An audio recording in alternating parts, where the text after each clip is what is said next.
Bismillahirrahmanirrahim.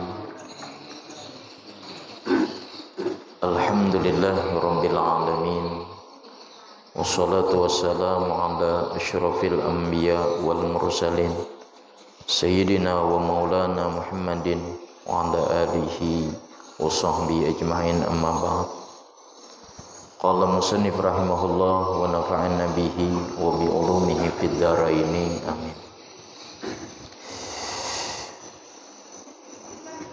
Halaman 9, bab tentang istinja.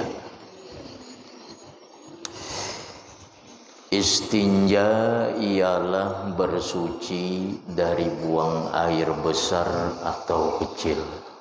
Itu nama daripada istinja. Istinja ini termasuk nanti merupakan syarat juga daripada sahnya salat, yaitu bersih daripada najis. Nah, jadi karena pentingnya istinja dan merupakan syarat daripada sahnya sembahyang, yaitu suci daripada najis, maka kita harus mengetahui tentang istinja tersebut. Istinja ialah bersuci dari buang air besar atau kecil, dan hukum istinja wajib. Arti wajib di sini, kalau orang sesudah kencing kemudian dia tidak beristinja, maka hukumnya haram. Sebagaimana di dalam sebuah hadis Rasulullah Shallallahu Alaihi Wasallam, pernah beliau berjalan, kemudian beliau melewati daripada 2 buah pekuburan, yang mana Rasulullah mendengar orang disiksa. Jadi Rasulullah mendengar orang sedang disiksa di dalam kubur. Nah, lalu Rasulullah bersabda kepada para sahabat, tidaklah mereka ini dihukum di dalam kubur terhadap sesuatu yang mereka anggap berat. Maksudnya, yang menyebabkan mereka disiksa di alam kubur ini hal yang mereka anggap sepele. Nah, kata Rasulullah, yang pertama, mereka tidak benar-benar memperhatikan dalam istinja ketika kencing. Nah, orang nampak kami sembarangan kedua basuh, nah itu bahaya. Nah, lalu Nabi membelah pelapah kurma menjadi 2, lalu ditancapkan Nabi sebelah ke kubur yang satu dan sebelahnya ke kubur yang satunya lagi. Ujar Nabi, semoga selama pelapah kurma ini basah, malaikat memohonkan ampun bagi mayat yang ada di dalam. Semoga mereka diringankan siksanya. Nah, kayak itu. Nah, itulah yang selama ini berlaku di masyarakat kita. Ada istilah daun nyur. Yalah, daun nyur kita sini, daun pandan.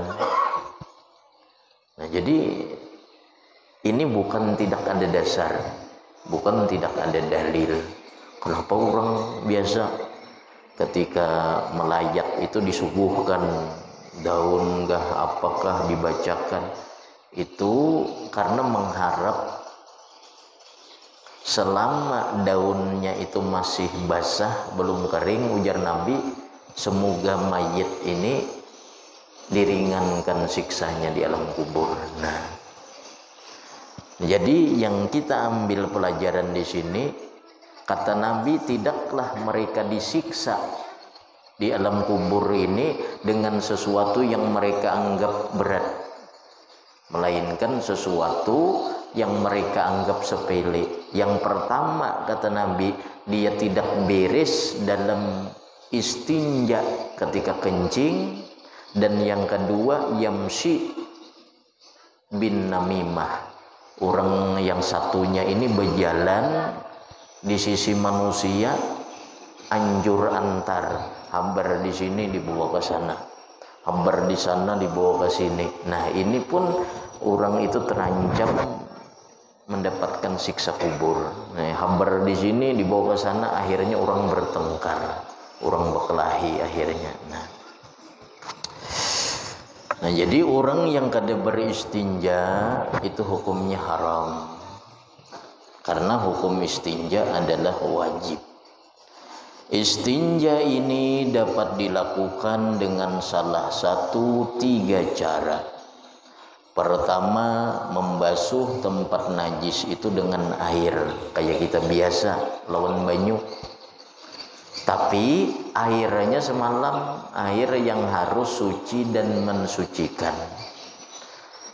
Karena yang bisa menghilangkan najis, yang bisa digunakan untuk membersihkan najis itu hanya air yang suci dan mensucikan. Nah, jadi dengan air kayak kita biasa. Yang kedua, bisa menyapunya dengan batu sampai bersih. Dan sekurang-kurangnya 3 biji atau 3 buncu batu. Boleh yang kedua beristinja itu dengan batu atau seumpamanya sekarang tisu. Nah, jadi kalau dengan batu itu syaratnya sekurang-kurangnya 3 biji batu, ambil sebiji, nangka 2, 3 biji. Atau apabila batunya itu besar, maka bisa dengan 3 buncu. Sekali geser, sekali geser, 3 kali. Nah, dengan 3 buncu. Namun nanti ada beberapa syarat. Yang ketiga, menyapunya dengan batu lebih dahulu, dibuangi dengan batu dahulu, dengan najisnya dibuangi dengan batu, kemudian baru dibasuh dengan air. Ini ialah yang paling bagus. Jadi 3 cara. Pertama, kita beristinja seperti kita biasa dengan air. Yang kedua, kalau tidak menemukan air, dengan batu. Yang ketiga, yang paling bagus dengan batu dahulu, baru dengan air. Nah, itu simpelnya. Ini kada perlu panjang lebar, karena kita sudah tahu bagaimana cara istinja. Nah, syarat-syarat boleh beristinja dengan batu. Misal banyu kadada, air kadada. Lalu kita memilih alternatif yang kedua, yaitu dengan batu. Nah, beristinja dengan batu ini ada syarat. Bila syaratnya tidak terpenuhi, maka tidak sah. Pertama, najisnya tidak kering. Kada sampat kering najisnya. Misal kita kencing, nah di tempat keluarnya najis itu kita bersihkan dengan batu 3 kali, belum sempat keringnya. Mun sudah kering, kada sah lagi dengan batu. Kenapa? Ini hukumnya najis sudah di sini, keringnya.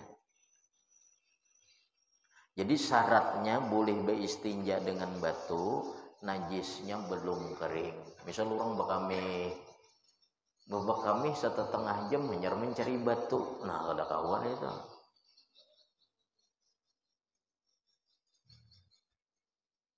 Yang kedua, tidak terpindah dari tempatnya keluar. Ini kita kencing, misal,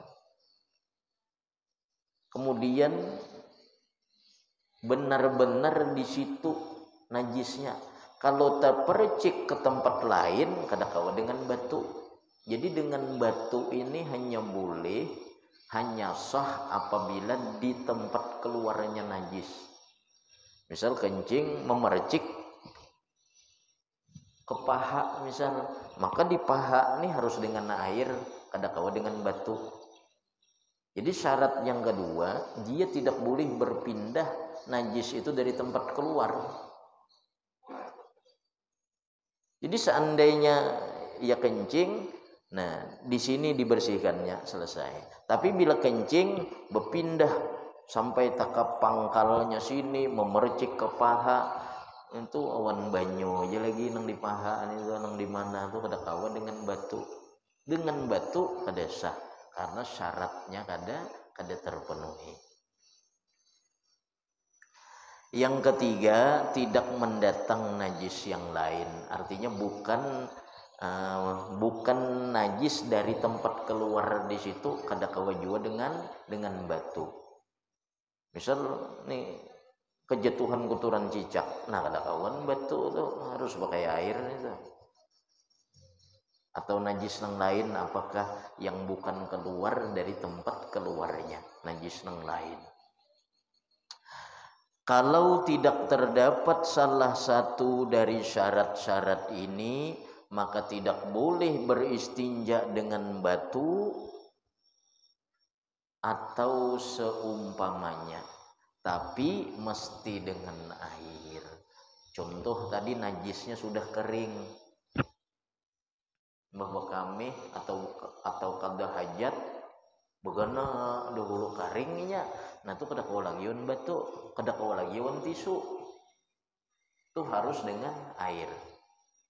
Atau dia berpindah dari tempat keluarnya, maksudnya memercik ke tempat lain, nah tuh harus dengan air itu, kada boleh lagi dengan batu. Setelah selesai beristinja, disunatkan membaca doa, yaitu Allahumma tahhir qalbi minan nifaq wa hassin farji minal fawahish. Ini bagus doanya ini. Ya Allah, artinya bersihkan hatiku dari munafik.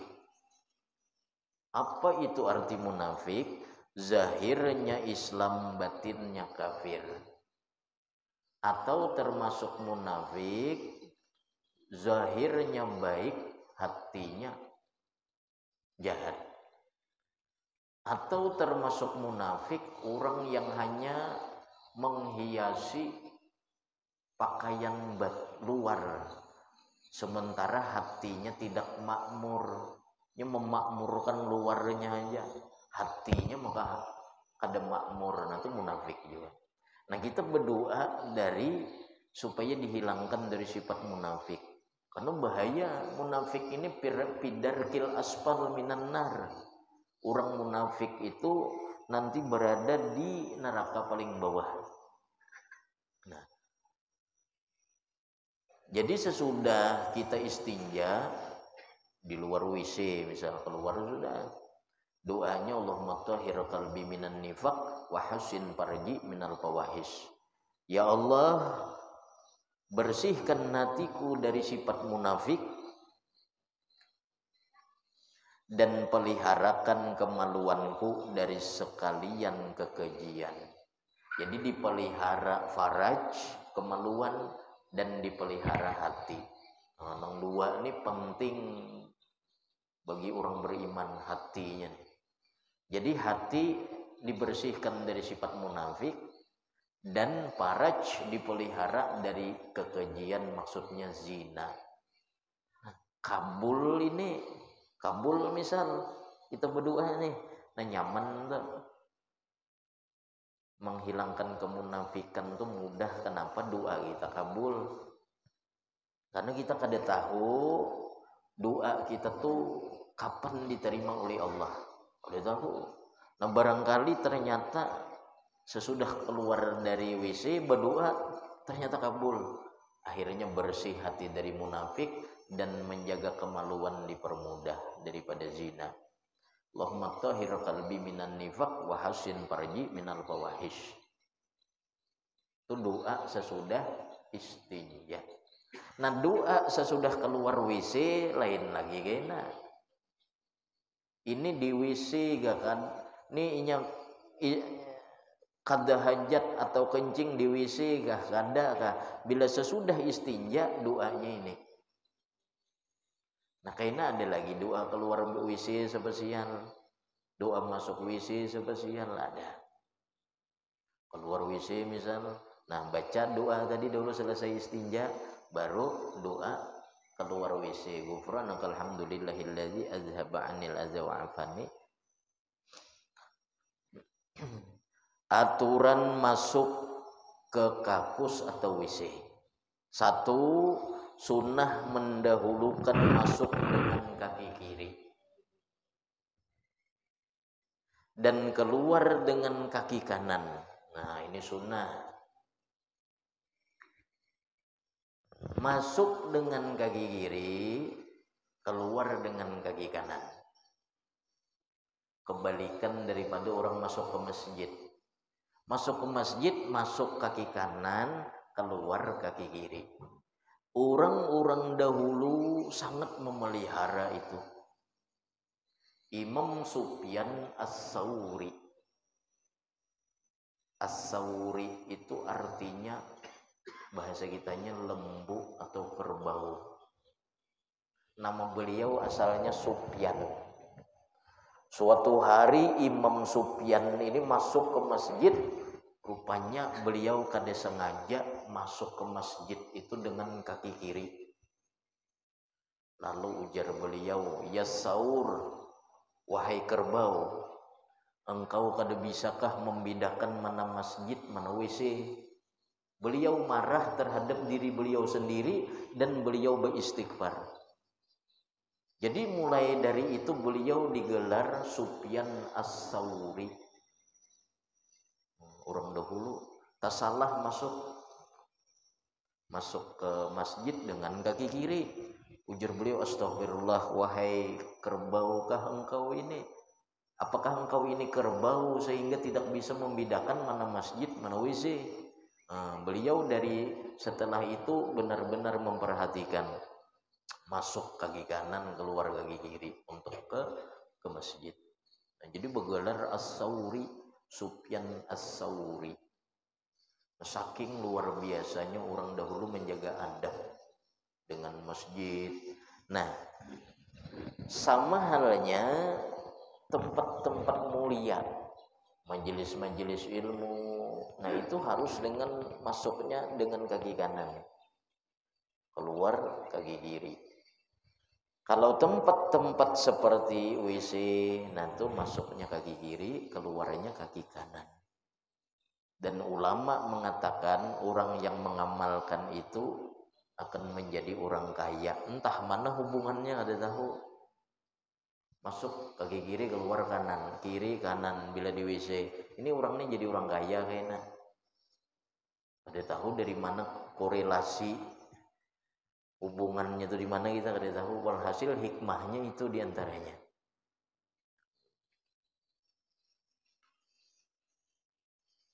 Jadi masuk kaki kiri, keluar kaki kanan. Jangan masuk kaki kanan, keluar kaki kiri di masjid terbalik kayak tadi. Yang kedua, waktu hendak masuk sunnah mengata bismillahi Allahumma inni a'udzubika minal khubusi wal khaba'is. Artinya dengan nama Allah, hai Tuhanku, bahwasanya aku berlindung dengan engkau dari syaitan-syaitan laki-laki dan syaitan-syaitan perempuan. Syaitan laki-laki dan syaitan perempuan.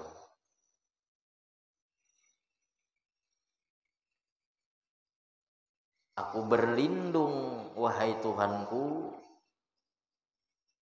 dengan engkau dari syaitan-syaitan laki-laki dan syaitan-syaitan perempuan. Rupanya ada di WC itu. Hendak masuk berlindung kita. Menang laki-laki berarti mungkin berlindung dari syaitan perempuan atau sebaliknya. Yang jelas namanya syaitan laki-laki ke perempuan enggak, tujuannya mengganggu kita. Nah, yang ketiga adabnya setelah keluar jangan di dalam. Sunnah mengata gufranaka alhamdulillahillazi azhaba annil adza wa afani. Artinya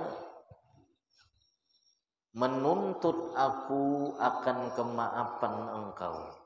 Karena mungkin di dalam WC tadi macam-macam kita lalai, kita kada tahu supan di dalam WC tadi. Sementara kita ini dipandang, diperhatikan, macam-macam kita gawi, membuka aurat di dalam situ, mahayal, macam-macam. Makanya ketika keluar gufranaka badahulu, aku menuntut kemaafan engkau. Alhamdulillahilladzi azhaba annil adza wa afani. Artinya semoga segala puji, semua puji bagi engkau Tuhan yang menghilangkan penyakit daripadaku dan mensehatkan akan aku. Nah, sebenarnya dari di sini kita bisa memperhatikan, bisa menganalisa apa yang kita keluarkan ketika kita qada hajat maupun ketika kita kencing itu sebenarnya membuang penyakit. Orang sakit tuh biasanya sebenarnya pencernaannya tuh susah, ada bagus. Jadi mun kita kawa ke WC kemudian bisa dengan lancar, itu kita harus memuji Allah. Kenapa? Allah menyelamatkan kita dari penyakit-penyakit. Coba itu besarang di badan kada keluar-keluar, itu penyakitnya. Makanya ketika keluar alhamdulillahilladzi azhaba annil adza wa afani. Segala puji bagi Allah yang menghilangkan daripadaku penyakit, termasuk kita bisa mengeluarkan kotoran. Nah, kesemuanya itu adalah sunnah daripada Nabi Shallallahu Alaihi Wasallam. Di samping manfaatnya banyak bagi kita, yang pertama kita imtisalul awamir, menjunjung perintah. Dan dari situ kita belajar yang namanya mutabaah. Nah, jadi para ulama mengatakan hakikat mutabaah, hakikat daripada mengikut sunnah, ru'yatul matbu fi kulli syai', melihat orang yang diikut pada tiap-tiap sesuatu. Jadi sebenarnya kita mulai bangun tidur itu sudah seolah-olah melihat dengan Nabi. Kenapa? Ini hakikat kita mengikut sunnah Nabi itu sebenarnya melihat orang yang diikut. Mulai bangun tidur ingat apa yang dilakukan Nabi bangun tidur. Alhamdulillahilladzi ahyana ba'da ma amatana wa ilaihi nusyur. Misal ingat Nabi ini hendak ke WC, ingat sebelum masuk ke WC apa yang dibaca Nabi. Karena sesudah caranya ketika qada hajat seperti apa di dalam, adab-adabnya seperti apa di dalam, ketika keluar dengan ini, baca ini, ingat terus dengan Nabi. Oh, Nabi keluar kaki kanan, sesudah itu Nabi keluar itu membaca ini. Karena masuk hendak berpakaian, alhamdulillahilladzi qassani hadza bi ghairi haulin minni wala quwwah. Karena hendak bersandal, Allahumma inni as'aluka min khairihi wa khairi ma huwa lahu wa a'udzubika min syarrihi wa syarri ma huwa lahu. Hendak bercermin ingat Nabi sebelum bercermin apa yang dibaca. Allahumma inni kama hasanta khalqi fahassin huluki. Sebagaimana engkau baguskan kejadianku maka baguskan akhlakku.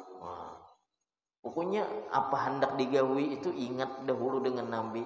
Nah, makanya itulah mutabaah. Ru'yatul matbu fi kulli syai', melihat orang yang diikut pada tiap-tiap sesuatu. Hendak makan, keingatan Nabi hendak makan ini apa? Dengan tangan kanan membaca doa ini. Sesudah makan, kenapa nang dibaca Nabi sesudah makan? Hendak turun dari rumah, kenapa nang dibaca Nabi ketika hendak turun dari rumah? Walhasil melihat Nabi terus sampai 24 jam. Nah, itu ngarannya mutabaah hakikiyah. Mutabaah nang aslinya tuh seperti itu, melihat orang yang diikut pada tiap-tiap sesuatu hendak berbaring apa dibaca Nabi, hendak minum semuaan akhirnya, hendak berkendaraan. Nah, cara Nabi berbicara ingat, oh Nabi berbicara qalla wadalla, singkat tapi bermanfaat, tapi jelas. Kadang banyak tapi kada karuan, ada manfaatnya. Oh Nabi berbicara kayak itu. Oh Nabi orangnya senang bermusyawarah. Nah walhasil seharian ini seolah-olah melihat dengan tingkah laku Nabi Shallallahu Alaihi Wasallam. Nah, jadi bukan kada ada manfaatnya kita menggawi itu. Pertama manfaat, ada hikmah yang disembunyikan Allah juga. Yang kedua kita dapat pahala mengikut Nabi. Nah kemudian yang keempat, jangan berkata-kata dan bermain-main selama di dalam WC tadi, di dalam kakus. Jangan berpandir, lagi berteleponan. Jangan berkata-kata, jangan bermain-main. Yang kelima, hendaklah memakai alas kaki dan menutup kepala. Menutup kepala, jangan dilepas kupiah. Misal hendak masuk ke WC, biarkan aja kupiah nih. Kenapa? Sunnah menutup kepala. Ini ada, wah iya terpakai kupiah aja ke dalam dilepas. Karena memakai penutup kepala hukumnya sunnah ketika di dalam WC itu. Dan sunnah juga bersandal sunnah. Jadi panitia masjid itu kalau bisa sediakan sandal yang memang khusus. Namun kada tapi di situ dibawa bulik orang. Namun nang pacang dibawa bulik orang terus sudah usah disediakan. Nah, terus sediakan sandal nang khusus gitu nah. Gesan di WC spesial. Karena masuknya itu sunnah bersandal, berpenutup kepala. Nah, atau tadi juga selain sandal sediakan penutup kepala. Apakah sediakan penutup kepala?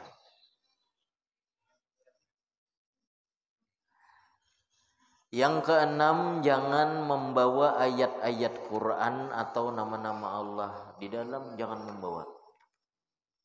Kalau terlanjur membawa bang, nah mau kada mau. Kalau terlanjur membawa, kita kada memungkinkan lagi keluar, maka genggam. Jangan sampai bila kada kawa masukkan ke kantong. Nah, bila terlanjur keluar kada kawa lagi, terbawa nama Allah atau ayat-ayat Al-Quran. Kalau kada memungkinkan untuk keluar, masukkan ke kantong yang tertutup. Dan lain-lain banyak sebenarnya. Nah, kalau di kitab-kitab besar, namun ini sudah cukup. Artinya ada yang penting-penting, ada 7 perkara itu. Kemudian hadas. Perhatikan, hadas dengan najis itu berbeda.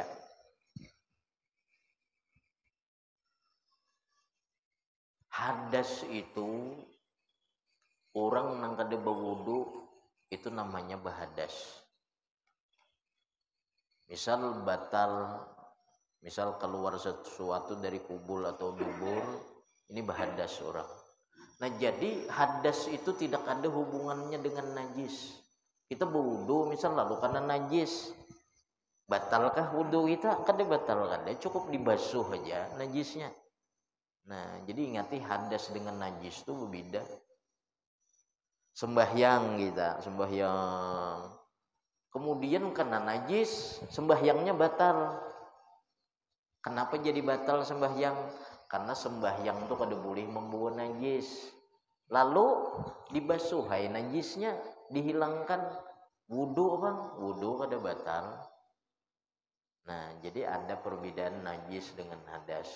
Nah, hadas terbagi 2. Pertama hadas kecil, yang kedua hadas besar. Hadas kecil, orang yang tidak berwudu dinamakan orang yang berhadas kecil. Orang yang kada berwudu dinamakan orang yang berhadas kecil. Jadi apabila sudah berwudu, tiada lagi dinamakan berhadas kecil. Mun sudah berwudu. Nah jadi secara simpelnya, apa itu hadas kecil? Orang yang kada berwudu, orang itu berhadas kecil. Nah bila sudah berwudu, maka orang itu tidak berhadas kecil. Nah diharamkan bagi orang yang berhadas kecil. Nah ini perlu kita ketahui, apa saja yang diharamkan bagi orang yang berhadas kecil. Kaina apa saja yang diharamkan bagi orang yang berhadas besar. Nah, orang yang berhadas kecil diharamkan setidaknya 4 perkara. 4 perkara. Bila kada berwudu, pertama sembahyang. Kada boleh sembahyang. Kalau pang misal kita batal sembahyang, batal nih. Lalu mengikuti imam nah, ruku sujud, padahal batal kita, kada boleh, haram. Hendak keluar misal ketahuan orang tadi, oh ini je orang nang bakantut tadi nih. Nah, lalu pura-pura aja nang sembahyang. Nah ini haram nih. Kenapa? Karena orang ini berhadas kecil, kada boleh sembahyang. Yang kedua, haram orang berhadas kecil itu tawaf.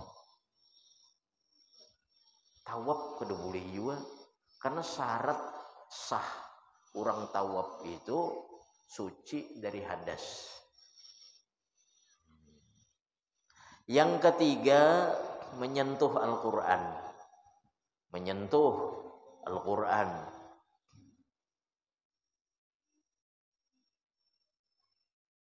Yang keempat, mengangkat Quran. Menyentuh aja kada boleh, apalagi mengangkat. Nah 4 nih kada boleh nih orang kada wudu nih.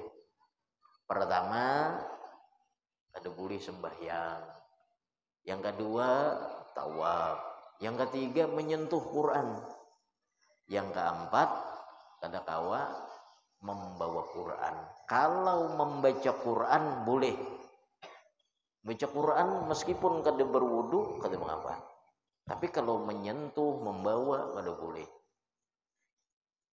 Nah, perhatian juga diharamkan menyentuh peti atau diharamkan menyentuh peti Quran yang kebetulan Quran ada di dalamnya.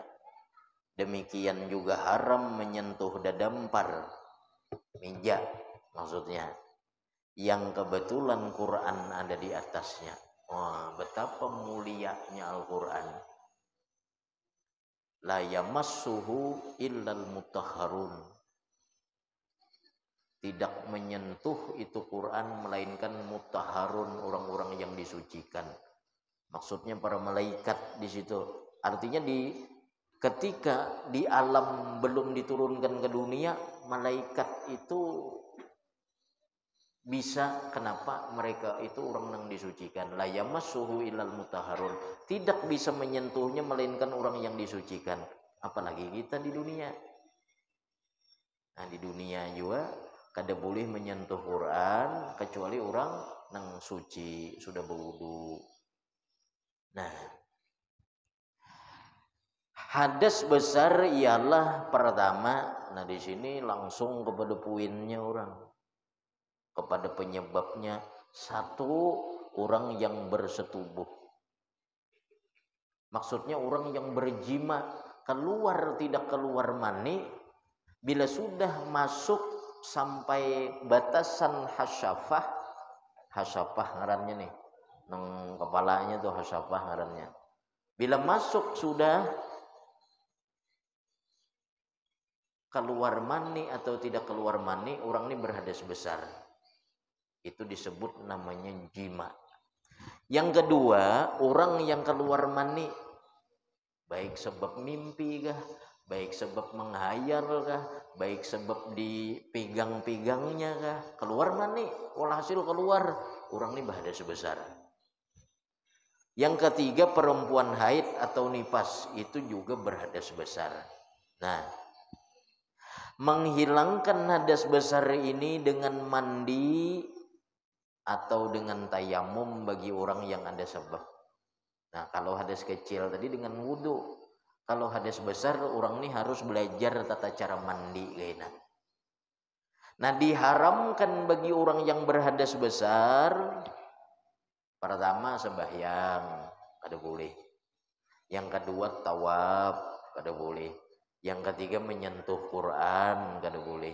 Yang keempat mengangkat Quran, kada boleh. Ada tambahan lagi, orang berhadas besar membaca Quran untuk mendarus, kada boleh. Baca Quran kada boleh juga. Tambahannya nih, nang keenam berhenti di masjid. Maksudnya masuk ke dalam masjid berdiam di dalam, nah haram.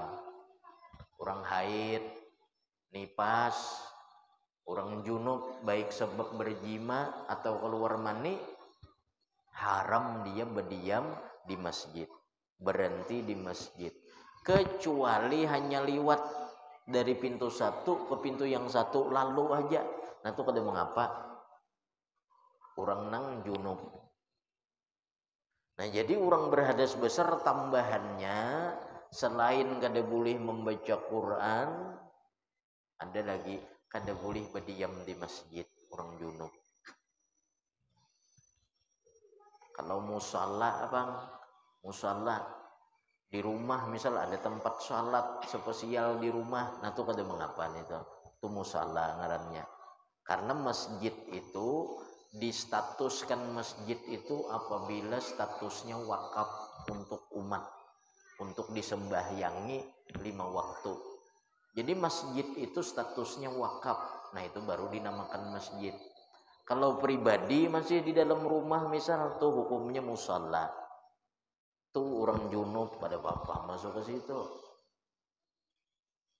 Misal di kantor tuh ada tempat sembahyang tuh kada diwakafkan, itu kalau untuk umum tanahnya tuh kada diwakafkan, nah ini musalla juga statusnya. Orang haid masuk situ ada apa, orang junub ada apa.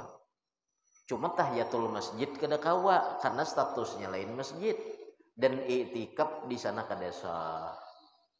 Ada bisi rumah saking ganalnya rumah diulahakan tempat sembahyang di situ pribadi, ngarannya musalla. Meskipun kayak ini ganalnya juga nah, rumahnya ganal bener misal, mau diulahakannya tempat sembahyang di rumahnya itu sin ganalan, cuma kan lain diwakafkan untuk umum nih. Nah ini statusnya musalla. Nah di situ tahiyatul masjid kada sah, i'tikaf kada sah juga karena lain masjid. Tapi orang haid kada mengapa di situ. Orang apalagi junub kada mengapa di situ. Ada kantor misal, kantor ada diulahkan tempat sembahyang spesial, orang haid kada apa-apa masuk, orang junub kada apa-apa. Cuma tahiyatul masjid jangan di sana. Karena itu hukumnya lain masjid. Jadi masjid itu nang diwakafkan untuk dilakukan salat 5 waktu, diwakafkan.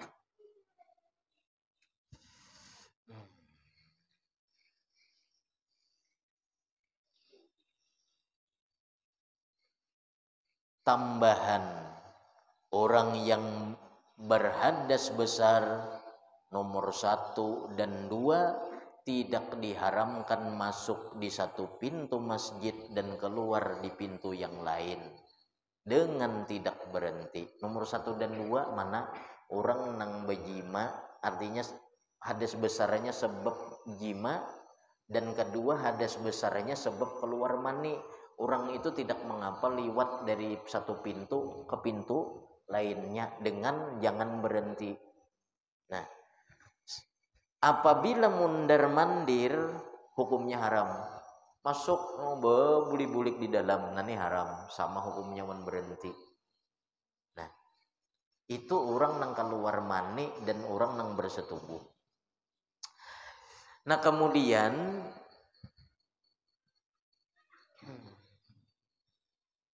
kalau hadas besarnya itu haid atau nifas, maka diharamkan tambah 3 lagi.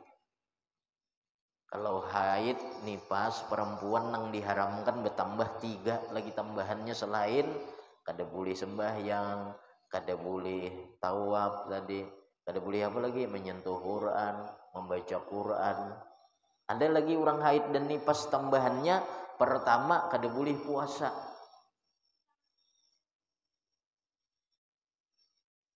Sampai kah? Yang kedua, kada boleh bersetubuh. Tambahannya kalau orang junub hendak mau ulangi kada apa nih tuh. Hadas besar nang pertama dan kedua tadi. Hadas besar nang pertama tadi kan orang nang keluar mani, atau orang nang dengan sebab bersetubuh hadas besar. Ini bersetubuh mau ulangi kada apa, kada haram. Nah kalau hadas besarnya sebab haid atau nifas, maka haram bersetubuh.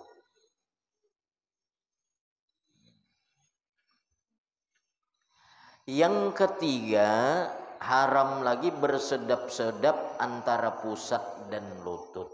Nah, artinya di sekitar tempat situ ini kada boleh bersedap-sedap. Artinya dimain-maininya apa itu ini orang nang haid dan nifas. Perlu diketahui, satu perempuan haid atau nifas tidak boleh sembahyang semasa haidnya atau nifasnya, dan tidak wajib mengqadanya. Perhatikan, binian haid atau nifas kada wajib sembahyang, dan sembahyangnya kada perlu diqadha selama haid. Yang kedua, perempuan haid atau nifas tidak boleh puasa semasa haidnya atau nifasnya, dan wajib mengqadanya. Nah kalau urusan puasa wajib diqadha. Perhatikan bibinian. Bibinian ini biasa haid berapa hari? 10 hari atau 7 hari kebanyakan. Lalu kada puasa 7 hari. Nah perempuan ini wajib mengqadha puasa tersebut kaina. Sampai mana? Waktunya sampai sebelum masuk bulan puasa tahun berikutnya. Itu waktu mengqadhanya. Apabila sampai tahun berikutnya besampuk nih, belum diqadhanya juga, perempuan ini wajib bayar denda 1 harinya 1 mud, dan hitungan puasanya tadi tetap wajib dibayar. Jangan salah paham, bila dibayari pakai mud lalu kada puasa lagi. Itu denda aja nih tuh. Kalau sampai sampuk tahun tuh. Misal tahun ini kada puasa seminggu. Nah, kaina Syawal, Dzulqa'dah, Dzulhijjah, Muharram, Safar, Rabiul Awwal, Rabiul Akhir, Jumadil Awwal, Jumadil Akhir, Rajab, Sya'ban, masuk Ramadan. Maka orang ini wajib bayar denda 7 mud. 1 harinya 1 mud. Puasanya Bang masih dihitung hutang masih ini tuh. Ternyata tahun yang berikutnya ini ada pulang 7 hari. 7 hari sekalinya pulang. Nah, sekalinya sampuk tahun kada diqadhanya. Maka dendanya berapa mud nih?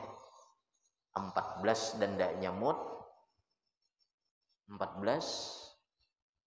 Puasanya tetap 14 hari juga. Wajib dibayarnya kayaknya. Kalau pang bila dibayar pakai denda itu kada dibayari lagi puasanya, kada, tetap bayar. Kecuali orang yang allazi la yurja bur'uhu, orang yang sakit, yang tidak ada harapan kesembuhannya. Nah ini orang ini bayar fidyah, kada wajib diqadhanya, bayar fidyah aja. Atau orang tua bangka nang kada kuat lagi puasa, Nah ini orang ini bayar fidyah aja kada wajib lagi nya puasa. Tapi kalau orang yang masih mampu, ini kada boleh bayar fidyah, wajib dikadanya. Bila sampai tahun kaina kada takada juga, wajib bayar denda 1 harinya 1 mut, cuma puasanya tetap. Tahun kaina kada bayar pulang, denda lagi dihitung berapa hari nang kada bayari, puasanya tetap dihitung hutang. Kayak itu seterusnya.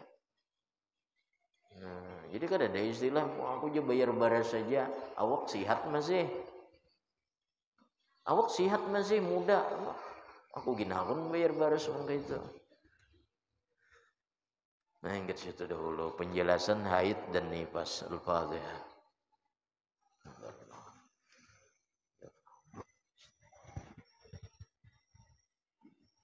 Bismillahirrahmanirrahim. Alhamdulillahirabbil alamin. Allahumma shalli ala sayyidina Muhammad wa ala ali sayyidina Muhammad. Allahumma anfa'na bima 'allamtana wa 'allimna ma yanfa'una zidna fahman wa ilman wa hikmatan bi rahmatika ya arhamar rahimin. Sallallahu ala sayyidina Muhammad wa ala alihi wasallam. Alhamdulillahirabbil alamin.